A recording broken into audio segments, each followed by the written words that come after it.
성부와 성자와 성령의 이름으로 아멘. 예수님과 어머니 하나 되신 성심을 통해 아버지 뜻 안에서 기도드립니다. 사랑하는 하느님 아버지, 저희가 듣겠습니다. 오늘도 진리의 빛을 저희들에게 은총의 선물로 주시니 감사드립니다.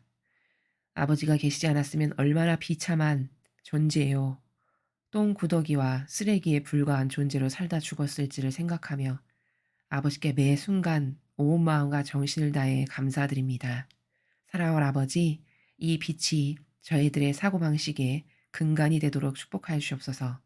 이제 저희들이 깨닫지 못하여 가지고 있었던 육적 자아를 완전히 파멸시켜 주시고 그 모든 에너지를 신적 자아로 에너지 전환을 하여 매일 가르쳐 주시는 이 진리가 저희들 사고방식의 근원이 되고 근본이 되고 기초가 될 수 있도록 축복하여 주옵소서. 아버지, 예수님과 어머니의 정신으로 사랑합니다. 감사합니다. 이 모든 기도 우리 주 예수 그리스도의 이름으로 기도드립니다. 아멘. 성부와 성자와 성령의 이름으로 아멘. 안녕하십니까? 하느님의 뜻 성교의 피아수니아입니다. 오늘도 성경 말씀 안에 담겨져 있는 진리의 나라를 여러분들과 함께 학습해 보도록 하겠습니다. 2021년 11월 20일 연중제 33주간 토요일입니다. 제1독서 마카베오기 상권 6장 1절에서 13절까지의 말씀입니다.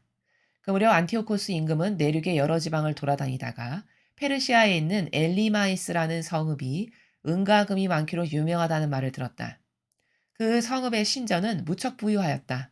거기에는 마케도니아 임금 필리포스의 아들로서 그리스의 첫 임금이 된 알렉산드로스가 남겨놓은 금방패와 가슴바지 갑옷과 무기도 있었다. 안티오코스는 그 성읍으로 가서 그것을 점령하고 약탈하려 하였으나 그 계획이 성읍 주민들에게 알려지는 바람에 그렇게 할 수가 없었다. 그들이 그와 맞서 싸우니 오히려 그가 달아나게 되었다. 그는 크게 실망하여 그곳을 떠나 바빌론으로 향하였다. 그런데 어떤 사람이 페르시아로 안티오코스를 찾아와서 유다 땅으로 갔던 군대가 패배하였다고 보고하였다. 강력한 군대를 이끌고 앞장서 나갔던 리시아스가 유다인들 앞에서 패배하여 도망치고 유다인들이 아군을 무찌르고 빼앗은 무기와 병사와 많은 전리품으로 더욱 강력해졌다는 것이다. 또 유다인들이 안티오코스가 예루살렘 제단 위에 세웠던 역겨운 것을 부수어버리고 성소 둘레에 전처럼 높은 성벽을 쌓았으며 그의 성읍인 벳추루에도 그렇게 하였다는 것이다. 이 말을 들은 임금은 깜짝 놀라 큰 충격을 받았다. 그리고 자기가 원하던 대로 일이 되지 않아 실망한 나머지 병이 들어 자리에 누웠다. 그는 계속되는 큰 실망 때문에 오랫동안 누워있다가 마침내 죽음이 닥친 것을 느꼈다. 그래서 그는 자기 벗들을 모두 불러놓고 말하였다. 내 눈에서는 잠이 멀어지고 마음은 근심으로 무너져 내렸다네. 나는 마음속으로 이런 생각을 했네. 도대체 내가 이 무슨 역경에 빠졌단 말인가? 내가 이 무슨 물살에 휘말렸단 말인가? 권력을 떨칠 때는 나도 쓸모있고 사랑받는 사람이었는데 내가 예루살렘에 끼친 불행이 이제 생각나네. 그곳에 있는 금은 기물들을 다 빼앗았을 뿐더러 까닭없이 유다 주민들을 없애버리려고 군대를 보냈던 거야. 그 때문에 나에게 불행이 닥쳤음을 깨달았네. 이제 나는 큰 실망을 안고 이국 땅에서 죽어가네.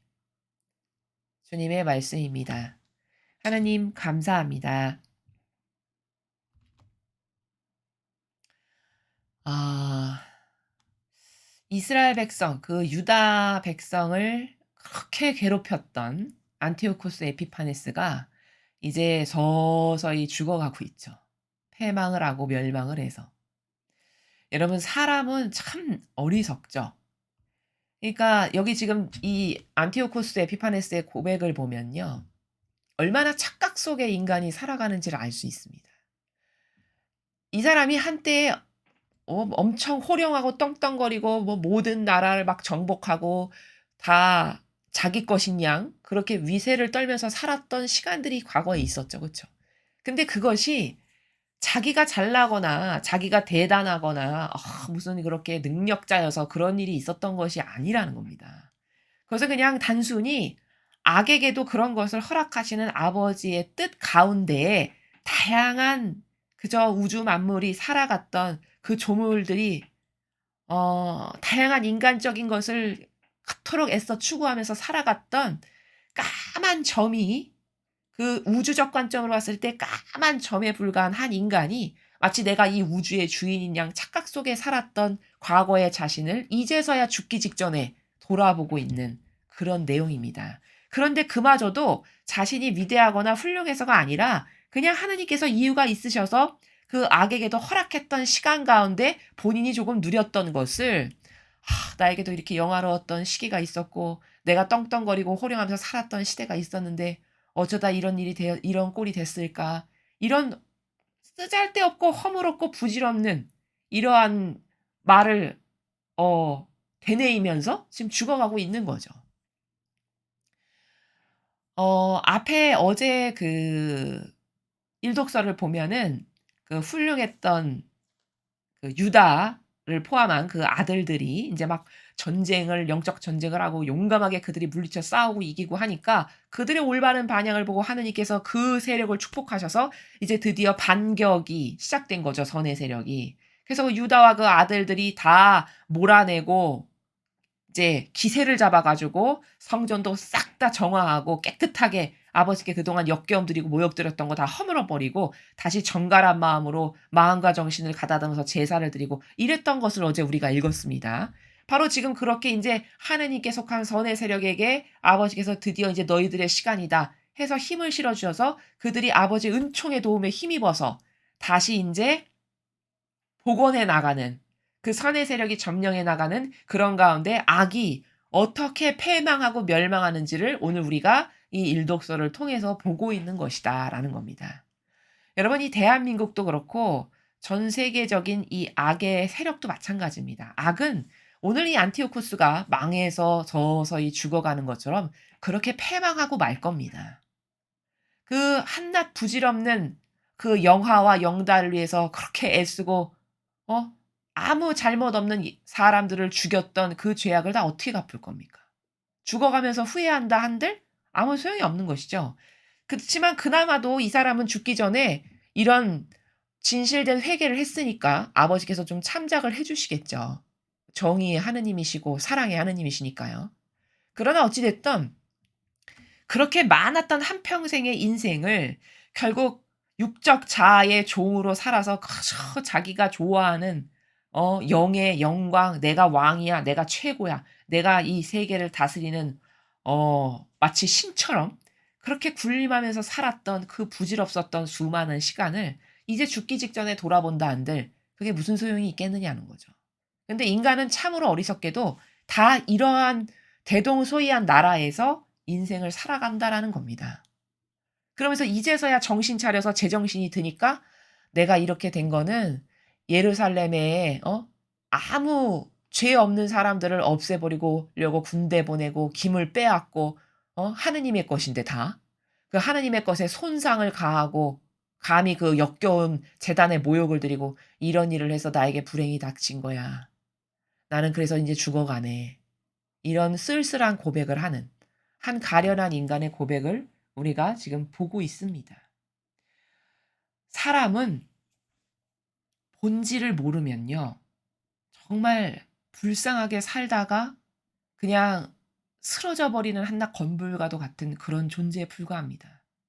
내가 도대체 어디서 왔고 내 참된 진짠 주인이신 아버지가 누구시며 나는 한평생 무엇에 희망을 걸고 희망차게 살다가 값 있는 의미적 존재로 죽을 건가? 이런 것에 대한 고뇌와 성찰과 그런 것에 대한 객관화 이런 것 없이 그저 육적인 자아의 내가 좋아지는 것만을 일평생 따르다가 죽는다는 거는 그것처럼 허무하고 아무 이 세상에 왔다 간 보람도 없고 오히려 왔다 갔는데 쓰레기만 남기고 역겨움과 모욕만을 드리고 죽는다면 이게 얼마나 가련하며 이게 아버지께는 얼마나 가슴 아픈 일이며 또 내 영혼은 그렇게 해서 지옥이나 간다면 얼마나 슬픈 일이겠습니까? 우리는 참 근시안적이에요. 이 왕도 이 사람이 거시적 관점에서 '아 내가 어떤 의미적 존재고 나의 진짜 주인이 누구시고 내 아버지가 누구시고 나는 그분께 어떻게 하나 돼야 되고 하나 되는 것만이 비전이고 희망이고 나의 온 존재적 가치는 그분께 있고' 이런 거를 알았다면 이렇게 안 살았겠죠. 그쵸? 근데 이 사람이 육적 자아라는 프레임 안에 갇혀 가지고 살아서 이렇게밖에는 살 수 없었던 한계적 존재로 살다가 겨우 죽는, 아무리 떵떵거리는 왕으로 살았으면 뭐 합니까?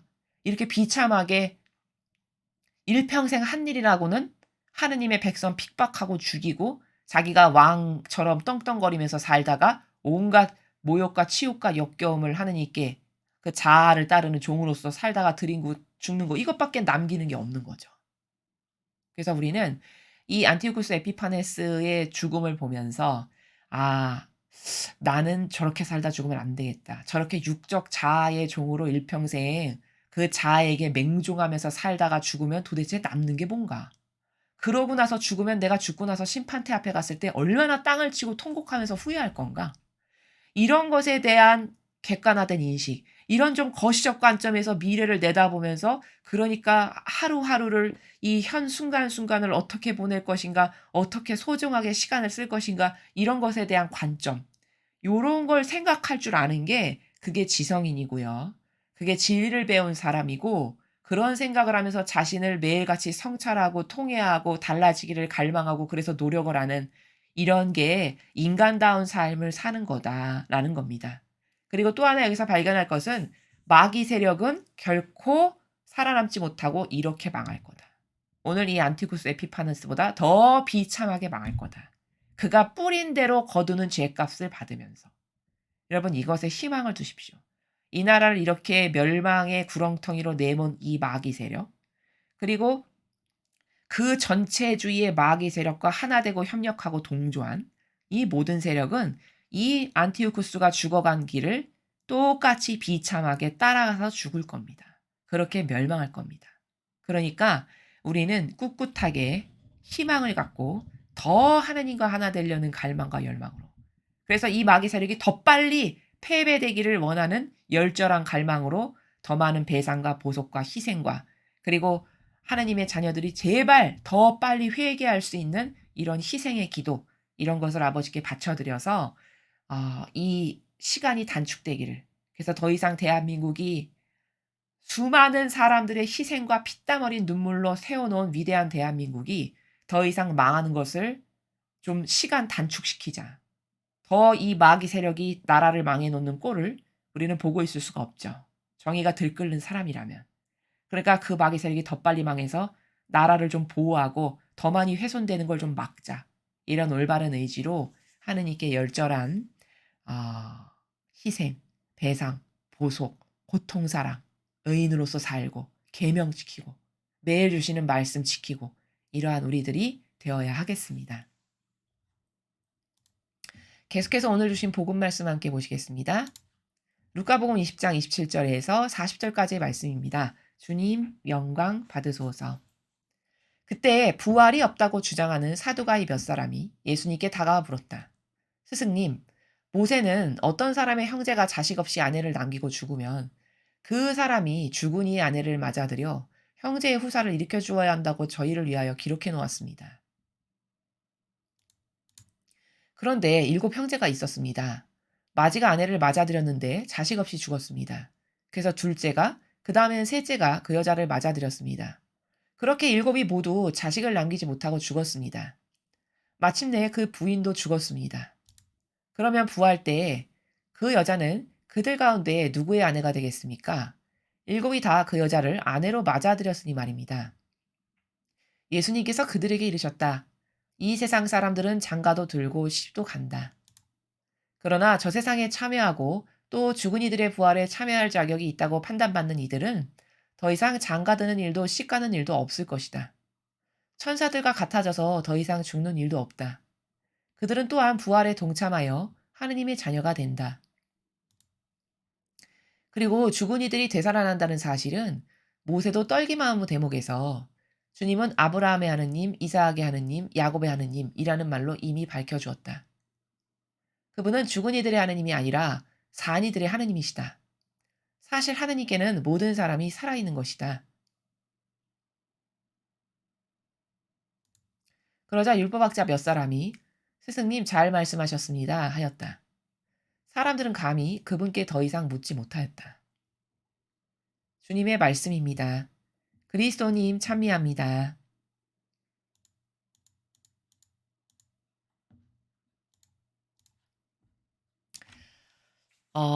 여러분 오늘 이 복음에 등장하는 사두가이는 그 부활이 없다라고 주장하는 사람들이죠. 자, 그런데 여러분 여기서 잘 보십시오.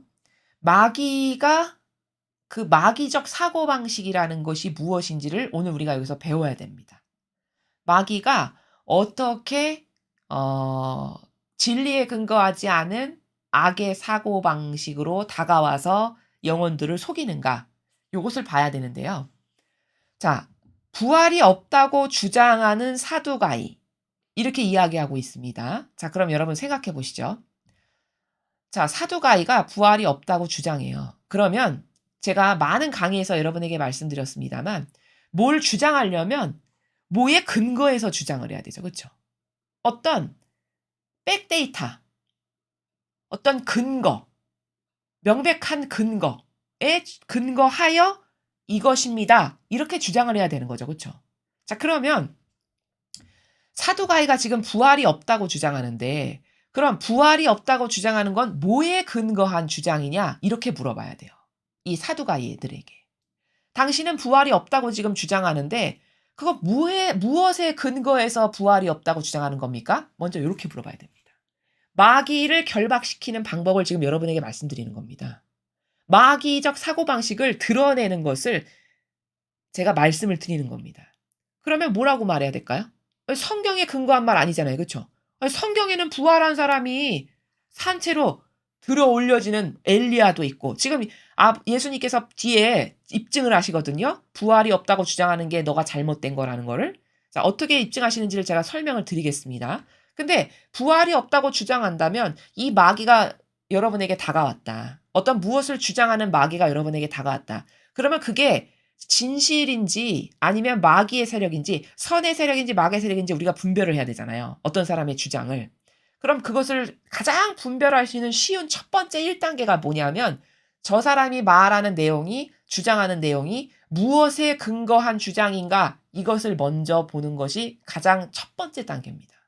그러면 지금 이 사람은 사두가이는 부활이 없다고 주장하는데 성경에 근거해서 주장하는 게 아니에요. 그쵸? 왜? 아니 부활한 사람이 성경에는 있으니까. 그럼 이건 성경에 근거한 주장이 아니죠. 뭐예요? 자기의 기준이에요. 자기 뜻, 자기 의지. 무엇에 근거하지 않은 자기 뜻, 자기 의지가 생각했을 때 부활이 없다고 생각한다 이런 거예요. 그럼 벌써 여기서부터 100%이 사람이 주장하는 건 마귀다. 이게 드러난다라는 거죠. 여러분 대다수의 사람은 뭘 주장할 때 진리에 근거해서 주장 안 합니다. 못 해요. 왜? 여기 진리적 사고방식이 없거든요. 대다수의 사람은 뭘 주장할 때 자기 감성, 자기 기호, 자기 정서, 내 선, 내가 생각했을 때 그런 것 같아. 이런 걸로 주장해서 말합니다. 그럼 이건 100%볼 것도 없이 다 마귀예요. 왜? 참된 진실과 사실은 성경에만 있으니까. 그렇죠? 아니 인간의 감성이나 기호나 정서나 자기 뜻이 선입니까? 아니죠. 이건 시시각각 변하는 변덕스럽게 그지없는 마귀 소굴인 자아예요. 자아. 그럼 그 자아에서 발로된 속성으로 뭘 주장하는 것은 들어볼 것도 없이 마귀라는 겁니다. 지금 사두가이는 자기 선, 자기 기호, 자기 정서, 자기 의지라고 하는 자아에서 부활이 없다라고 주장을 하는 거예요. 그렇죠? 그러니까 들어볼 것도 없이 마귀라고요. 이 사두가이가 주장하는 거는. 왜? 근거한 것 자체가 오류니까. 자기 선이라고 하는 오류. 자기 뜻이라고 하는 오류니까 그 오류에서 뭘 주장한다 한들 들어볼 것도 없이 악입니다. 자, 그러면서 이렇게 얘기를 해요. 모세가 이야기를 하기를 어떤 사람의 형제가 자식 없이 아내를 남기고 죽었어. 그러면 그 사람이 죽으니 아내를 맞아들여가지고 거기 형제가 없었으니까 형제 후사를 일으켜줘야 된다라고 자기네 율법에 기록돼 있다는 거예요. 자, 그러면서 예시를 들기를 어떤 7 형제가 있었는데 마지가 아내를 맞아들였는데 자식 없이 죽었어요. 그래서 그 아내를 똑같은 여인을 둘째가 맞아들이고 셋째가 맞아들이고 계속 자식 없이 죽어가지고 마지막까지 다 이 여인하고 결혼을 해서 살다가 자식 없이 죽었다는 거예요. 마침내 그 여인도 죽었어요. 그러면 죽고 나서 그 여자는 도대체 누구의 아내입니까? 뭐 7하고 다 결혼했으니 이런 얘기죠. 그쵸? 그러면 지금 사두가이가 주장하는 거는 순전히 어떤 프레임에서 주장하고 궁금해하는 거죠? 그쵸? 인간적 어떤 혈족 관계, 혈연 관계의 근거에서 주장하고 궁금해하는 거예요. 근데 이건 뭘 모르니까 그런 거죠? 하늘나라는 혈연 관계, 혈족 관계의 근거에서 유지되는 나라가 아닙니다. 그 혈연 관계라는 거는 인간의 자연법이 만들어 놓은 시스템인 것이지, 천상의 나라는 천상의 신적 질서에 의해서 모든 것이 밝혀지고 그것에 근거해서 옳다 그르다 말하고 이런 나라예요. 신적 질서에 근거해서 돌아가는 나라란 말이죠. 그러면 따를 법 자체가 다른 겁니다. 이 지상과 천상은 따르는 법, 근거하는 것 자체가 달라요. 여기는 인간의 누룩이 들어간 자연법에 근거해서 뭐가 옳으네 그르네 하는 다 이상한 나라고, 이 자연법이라는 건 천상의 나라는 순전히 아버지가 말씀하시는 신적인 질서, 계명, 이것에 근거해서 퍼펙트하게 옳고 그름이 명확하게 갈라지는 이런 나라란 말이죠. 근데 이 자연법에서 쓰는 법을 여기다가 가져와 가지고 우리네 자연법에서는 이런데 그러면 천상에서 어떻게 되냐? 이거는 시작 스타트부터가 잘못됐다는 거예요. 옳지 않은 인간의 다양한 누룩이 들어간 자연법을 여기 가지고 와서 말할 수 있는 나라가 아니다라는 거죠. 그쵸? 그거를 모르고 사두가이가 지금 이런 주장을 하고 궁금증을 갖는 거죠. 그러니까 예수님이 이제 거기다 답변을 주세요. 너희 자연법에선 장가가고 시집가지? 그래, 그렇지, 너희들의 법에선. 근데 저 세상, 천상의 나라는 장가가고 시집가는 일이 없는 나라야. 이렇게 가르쳐 주시는 것이죠. 천사랑 같아져서 심지어 더 이상 죽는 일도 없어. 그렇죠. 영혼이 살아가는 나라니까.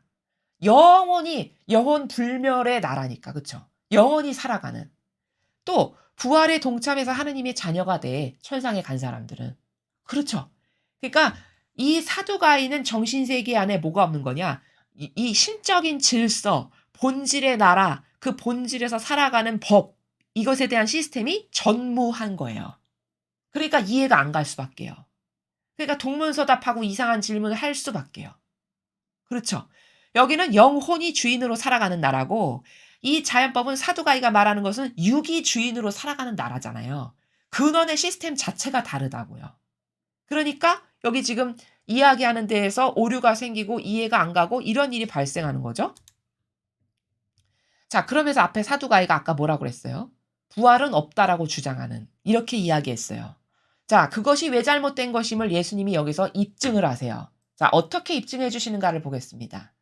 죽은 이들이 되살아난다는 사실은, 너는 부활 없다 그랬지? 근데 죽은 이들이 되살아나. 이거 부활이죠. 부활을 말씀하시는 거죠.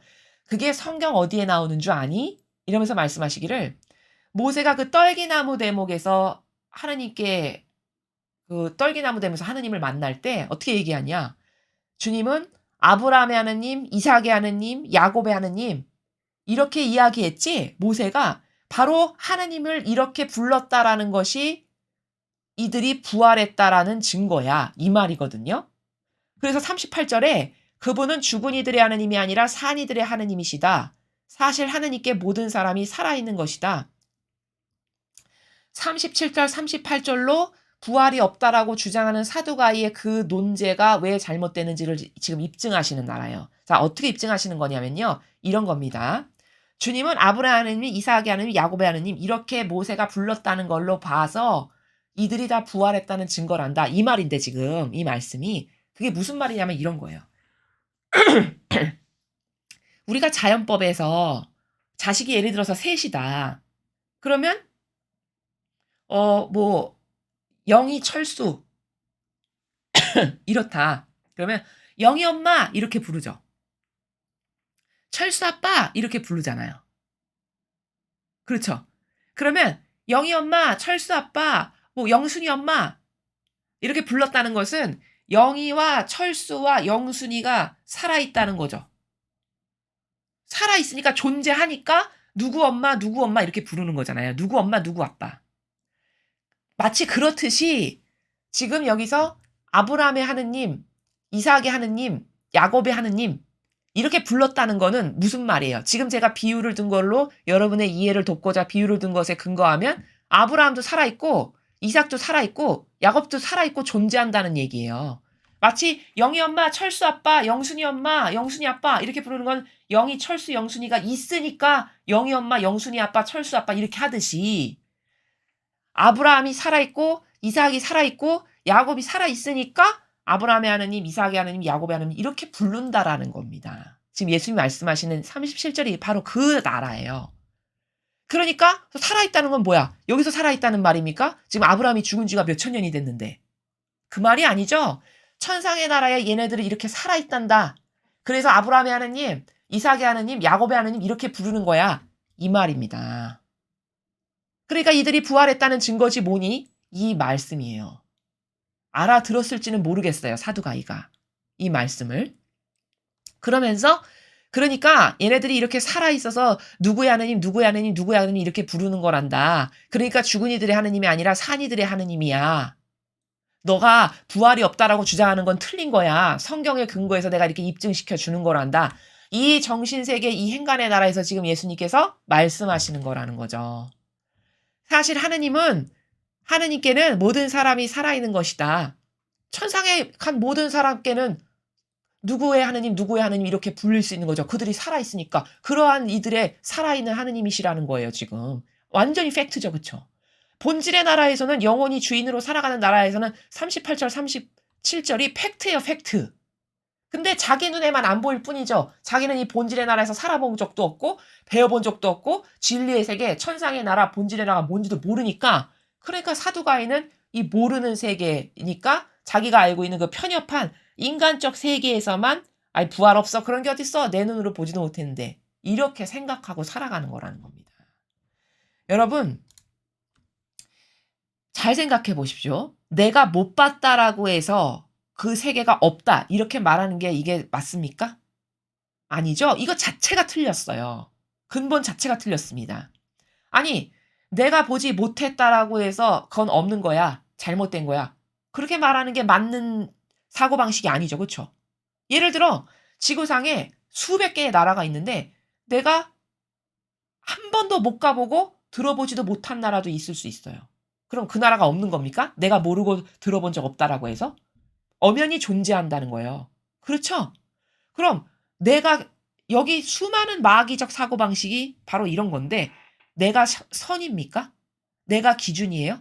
내가 진리입니까? 내가 하느님입니까? 아니잖아요. 근데 왜 내 기준과 내 기호, 정석, 경향, 내 선의 근거에서 말을 하죠? 내가 진리가 아니고 내가 선이 아니고 내가 하느님이 아닌데 내 기준이 100% 진실이고 참된 사실이라고 어떻게 그렇게 확신합니까?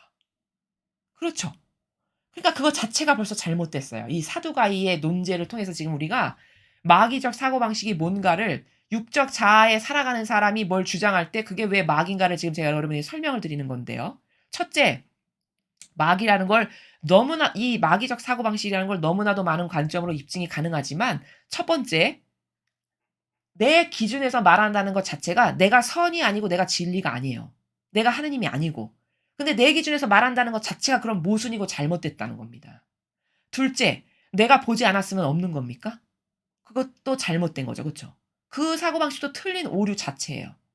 아니 부활을 본 사람이 있는데 보지도 않았는데 없는 건 어떻게 압니까? 그렇잖아요. 그렇죠? 아니 제자들도 예수님의 부활을 봤죠. 이렇게 부활을 본 사람이 엄연히 존재합니다. 봐서 있다라고 말하는 거예요. 있다고 말하는 사람은. 그렇죠? 부활이 존재한다 그거는 봤기 때문에 실제적으로 목격했기 때문에 그 사람들은 사실적으로 본 사람들이니까 봤다고 말하는데 보지도 않은 사람이 없는 걸 어떻게 알아요? 그렇죠? 그리고 내가 보지 않았으면 없다? 그게 어떻게 맞는 사고방식입니까? 이거 다 지금 마귀적 사고방식이라는 걸 제가 입증하는 거예요. 고로 자기 뜻에서 발로 돼서 뭘 말한다. 내 기준으로 뭘 말한다? 이건 볼 것도 없이 마귀입니다. 지금 제가 입증을 드렸죠. 왜 마귀인가? 사두가이가 주장하는 건 볼 것도 없이 마귀예요. 마귀적 사고방식이에요. 자아에서 발로 된. 근데 그걸 예수님이 친절하게 입증을 해서 설명을 하신 거예요. 너 부활 없다고 했지? 내가 성경의 근거에서 부활이 있다는 걸 입증할게. 아브라함의 하느님, 이삭의 하느님, 야곱의 하느님 이렇게 말하지. 모세가 떨기나무에서 주님을 배울 때. 그럼 야곱의 하느님, 이삭의 하느님, 아브라함의 하느님 그러면 그 사람들이 존재하니까 누구의 하느님, 누구의 하느님 이렇게 이름을 붙여서 부르는 거라는 거예요. 우리가 자연법에서 영희 엄마, 철수 엄마 하듯이. 그럼 살아있다는 거죠. 어디 살아있는 겁니까? 여기? 지상에? 죽은 지가 몇천 년이 됐는데?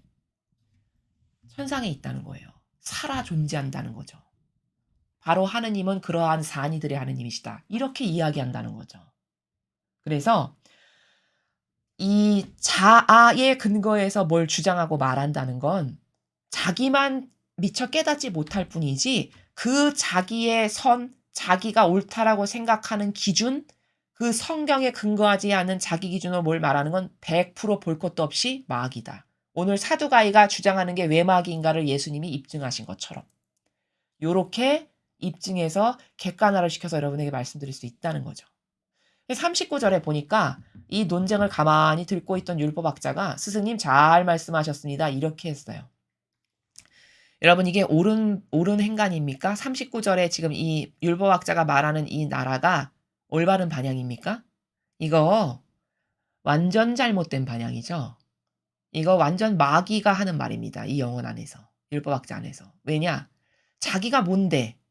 에? 감히 인간의 누룩으로 조작해 만든 제도와 전통이나 떠넘기고 그 떠받들고 사는 그런 수준이 감히 예수님께 잘 말씀하셨습니다. 이게 될 법한 말입니까?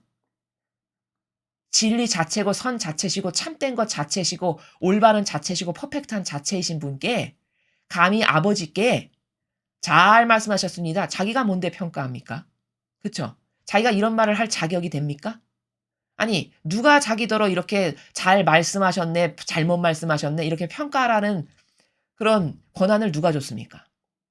그렇죠. 이것도 마귀가 지금 이야기하는 나라다.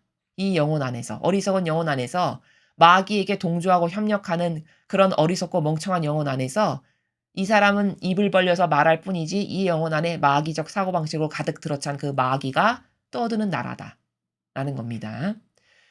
자, 그래서 오늘 우리는 복음을 통해서 마귀가 뭘 주장하는데 그게 왜 마귀인가를 입증해서 여러분에게 말씀드렸습니다.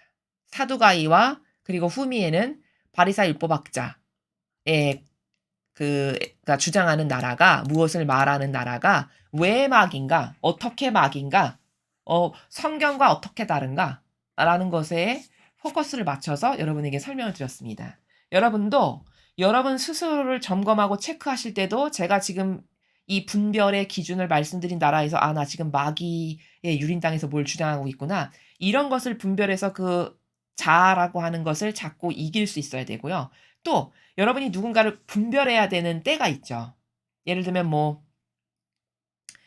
선거를 해야 되는데 누가 선의 세력인지 어떤 게 마귀의 세력인지 이런 걸 분별해야 될 때, 누군가를 선택해야 되는데 저 사람이 마귀인지 아니면 선의 세력인지를 알아봐야 될 때, 혹은 여러분에게 누가 다가와서 질문을 하는데 저게 지금 마귀가 이야기하는 건지 하느님께 속한 백성이 말하는 건지 이런 거를 봐야 될 때가 일상생활의 다반사로 많죠. 그럴 때 누군가 뭘 주장하고 말을 할 때 그 사람이 말하는 나라가 성경에 근거한 이런 참된 진실과 사실에 기반을 두고 말을 하는 사람인지 정직성 가운데, 아니면 오늘 사두가이나 바리사이처럼 자기 기준, 자기 선, 자기 뜻에 근거해서 뭐가 옳으네 그르네 말을 하는 사람인지 요 기준 하나만 가지고 있어도 마귀에게 속지 않습니다.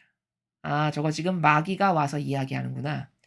저거 지금 하느님의 선의 세력이 지금 나에게 와서 이야기하는구나. 이거 금방 알 수 있다는 이야기입니다. 그래서 더 이상 속지 않으셨으면 해서 분별할 수 있는 몇 가지의 포인트를 여러분에게 말씀드렸습니다.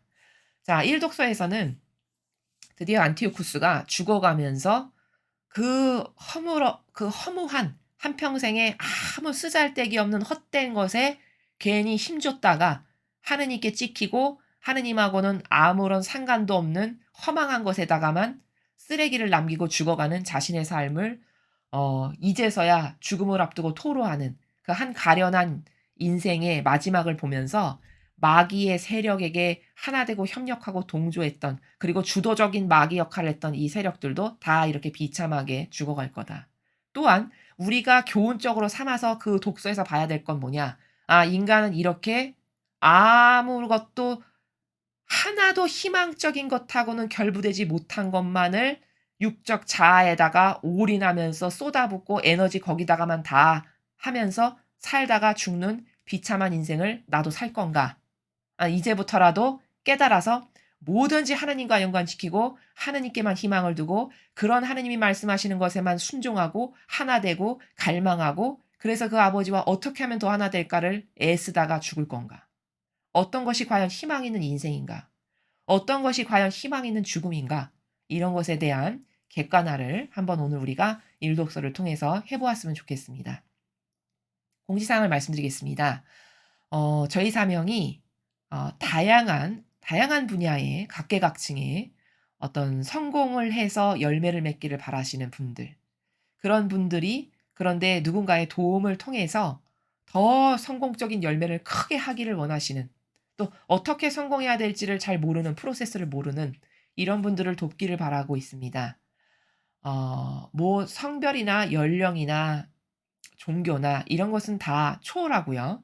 저희가 원하는 거는 도와드리고 싶은 분들은 딱 이런 분들입니다. 성실하고 그래서 내가 어떤 것 하나에 올인하여 매진할 수 있는 열정이 있고 끈기나 인내가 있어서 누군가 도와주기만 하면 반드시 성공의 열매를 맺을 수 있는 이런 근성을 가지고 계신 분들. 그런 분들을 도와서 그런 분들이 이 나라의 다양한 분야의 전문가와 리더와 CEO들이 돼야 된다라고 생각합니다.